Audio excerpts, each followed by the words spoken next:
All right, guys, it's that time. We're putting 2 of these big behemoths in right here. We got the one here. Remember, like I told you, this is just temporary. We're gonna fix all this. We gotta cut this and take some measurements, figure out exactly how to get these things both installed in here. So just for the first trip, I just threw everything on there and let's go. Now we're back, we're done. Next trip is not till next week, so we got some time now to do some cutting, welding, fix all the wiring. Let's go get the other one, the behemoth over here.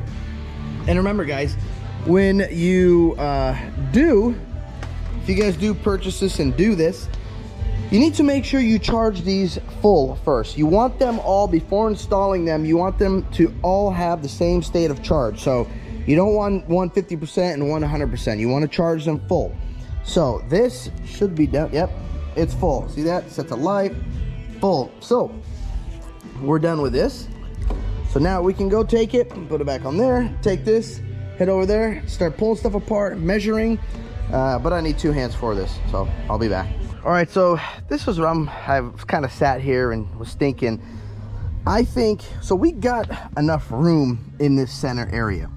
What I was gonna do is I was going to pretty much extend this tray right here. You know, I mean, it's okay, it's not that strong, but I'd rather beef it up. So I think what we're gonna do is we're gonna take the plasma cutter, we're gonna cut here, pull this whole thing off, pretty much where it's sitting flat, so I can bring the battery to about here. I've set the batteries, and I've given me room because I'm going to put these in boxes, insulate the box and everything.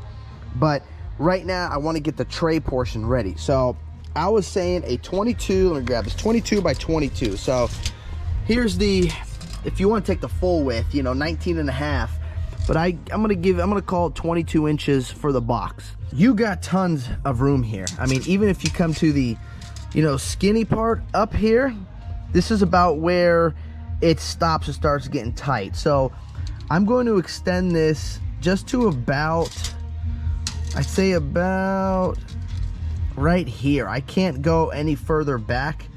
Here, this is a hard angle to show you guys. So pretty much I can't go any further back than to about here.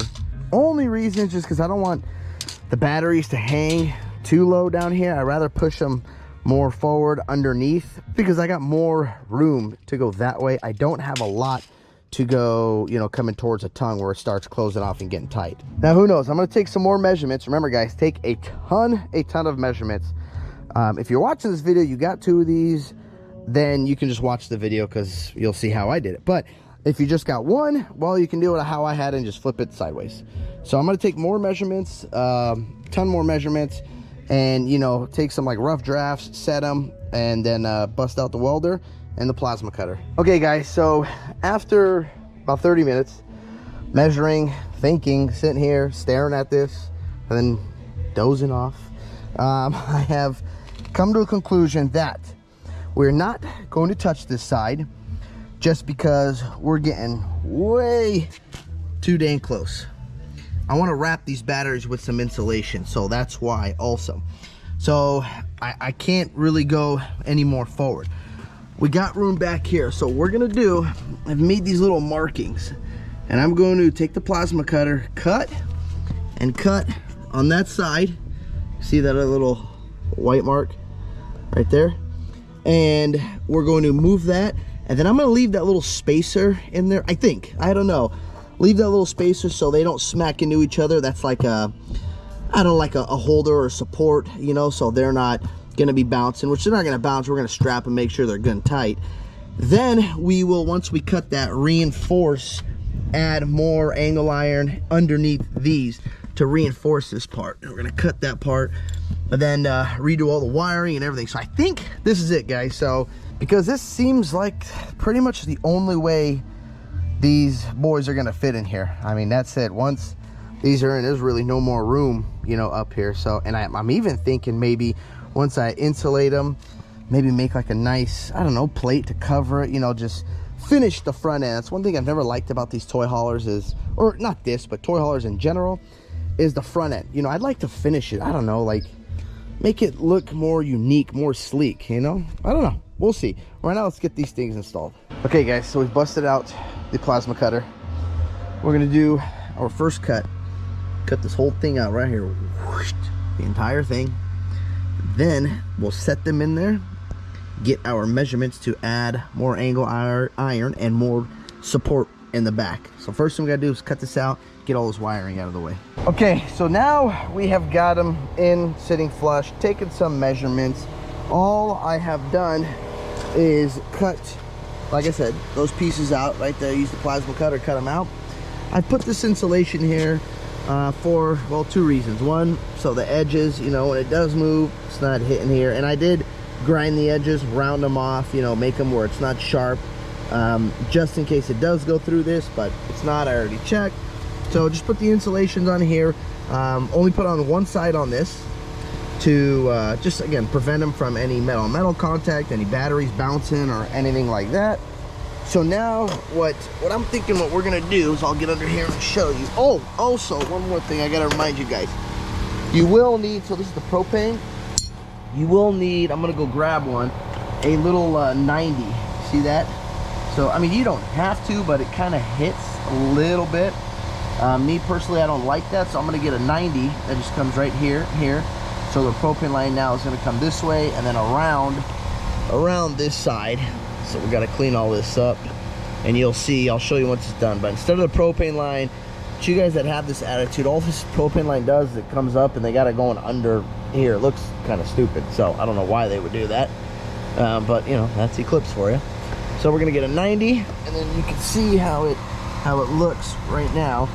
So now what I'm gonna do is I'll show you. I'm gonna plasma cut another 1/8 inch right here. It's gonna go bam. I think this is what I'm gonna do. This is what I'm thinking. I'm gonna cut it, go straight, and I'm gonna weld it right to this frame. But because this sits a little lower, I don't know how that's gonna look or work. So I might either just do that, it's coming this way, or I'm gonna get another angle iron here, go from here and all the way across. Right now, I'm gonna just cut me a little piece right over here. Right here, I've got the plasma ready. We're gonna just cut this piece out, and I'm gonna just set it on there just to see what it looks like.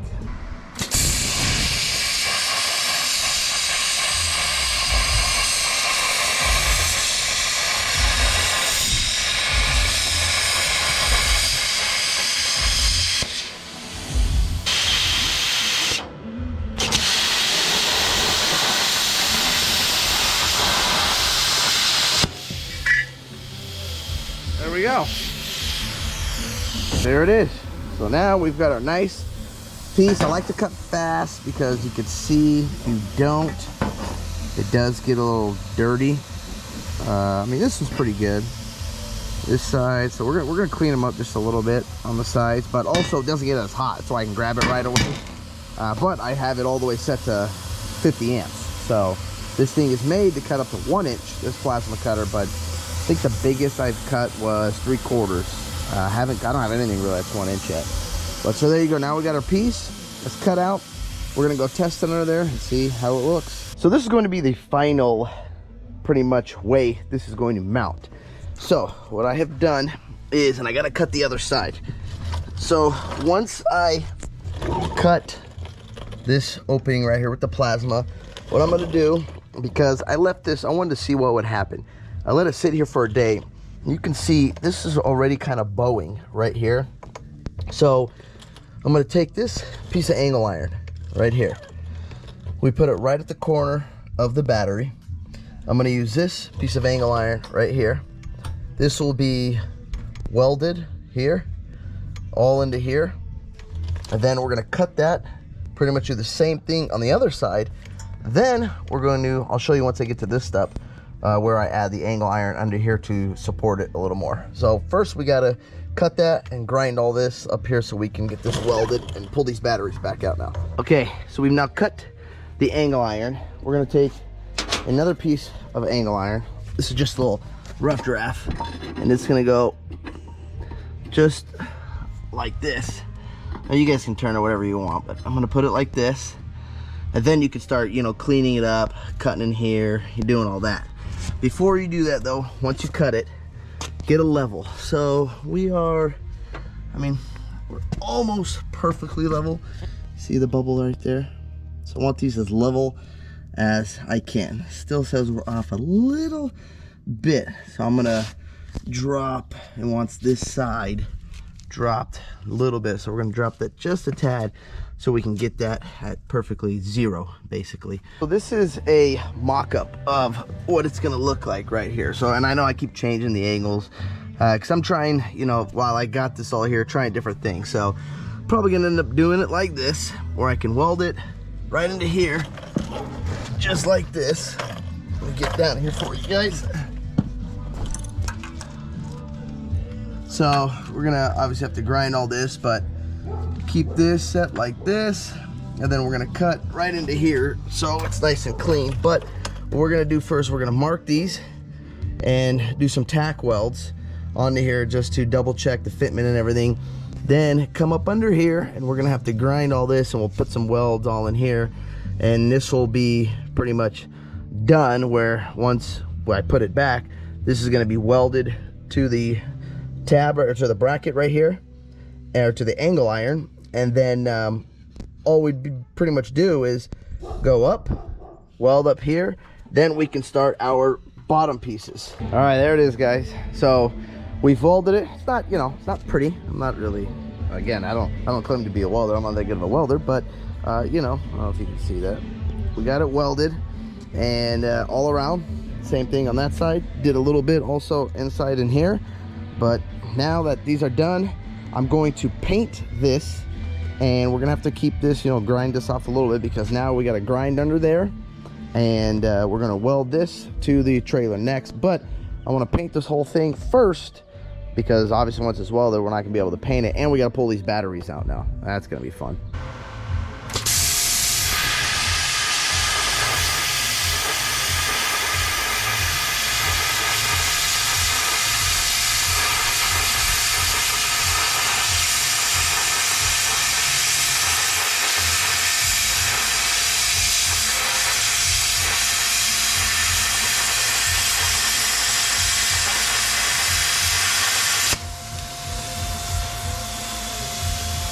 You can see here, cuts it, you know, cuts it okay, but there's still a little bit, you know, of this crab little lag, you know, at it. So we're just gonna grind that away. But it's much faster using the plasma than sitting there with a grinder trying to, you know, do this with 1/4-inch plating. All right, guys, here is the final, well, not the final, I still gotta put a cover over it, but this is done, strapped, all wired up. Got it pretty much as clean as I can go, but we had so many different wiring and angles we had to do, so we just wrapped them all so it doesn't look like they're messy and stuff is everywhere. And then I'll show you under here. So as you guys know, I went to do the big piece of metal one, but unfortunately I was bouncing on it when I went to use the flat one, and I noted it moving a little bit. So that's why I went with this angle iron, because I was bouncing on it. And this angle iron, man, just was not moving at all. This is just much, much stronger than having a flat, you know, piece. You guys can obviously do whatever you want, you know, and make however you want. But the final product, pretty much what I've done is just notch this, extend, you know, this part, angle iron here, 2-inch angle iron, right? This right here is 2-inch. And all we did was weld it to the top, the battery.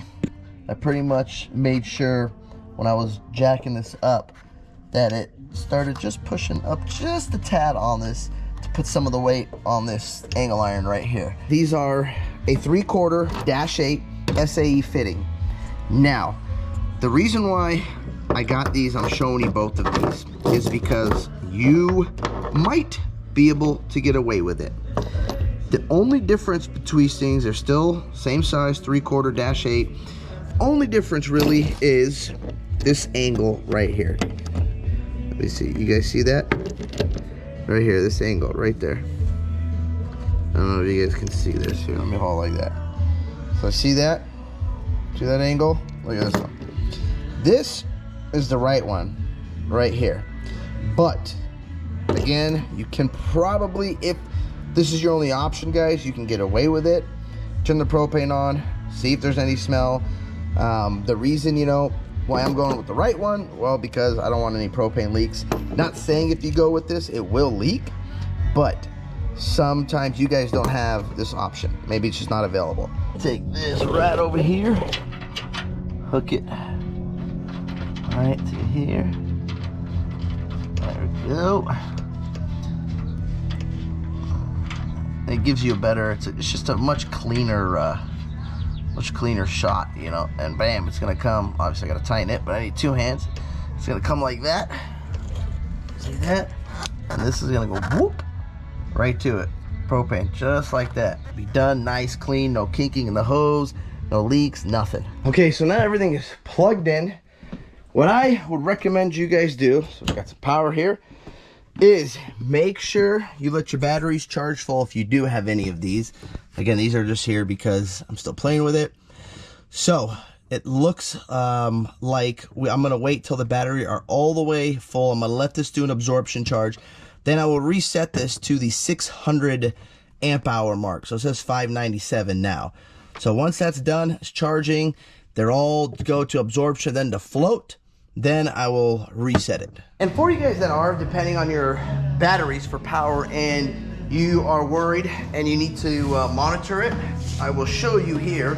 The battery smart shunt that I have is from Go Power, but you can get any battery smart shunt. I got a couple of them, you know, laying around for spare. Any battery smart shunt, and they all pretty much work the same. So we're gonna go in the toy hauler now because I have let it charge for, I wanna say 2 days. So it got to go through its absorption charge, and now it is should be on the float charge where it's pretty much done. So it takes it to the you know, 14 to 14.4, you know, whatever you set the absorption to, and now it should be sitting at 13.6. And now we can go reset and make sure it's set for 600 amp hours. There it is. I don't know if you guys can see that. See how it says float stage 13.6. We're hardly pulling anything. Now it's already set to 600 because I did. I wanted to see if it changed. Hold the OK button down here. This is for your settings options. So see, I set it to 600 amp hours. This flashing light, it does this when it's plugged in. So my high is 14.3. My low is 9 volts. The alarm, if I get to 20 amp hours, it's going to scream at me. But once you set the the amp hours, hold the up arrow, and then you'll see it will change for you guys to whatever amp hours you set it to. But I highly recommend getting yourself a battery smart shunt. Makes life a lot easier. So there you have it, guys. If you are interested in the batteries, click the link in the description. Don't forget to put Eddie's Life 10. Eddie's Life 10 will give you a discount. You can get the 12 volt, 100 amp, 200 amp, or 300 amp. Depends on what you want to spend. You don't need to go with those big, massive behemoths. So check it out. That's all I got for you guys today. Thank you guys for watching this video. If you guys like this video, hit that thumbs up button. Don't forget to click subscribe. Peace. Yeah.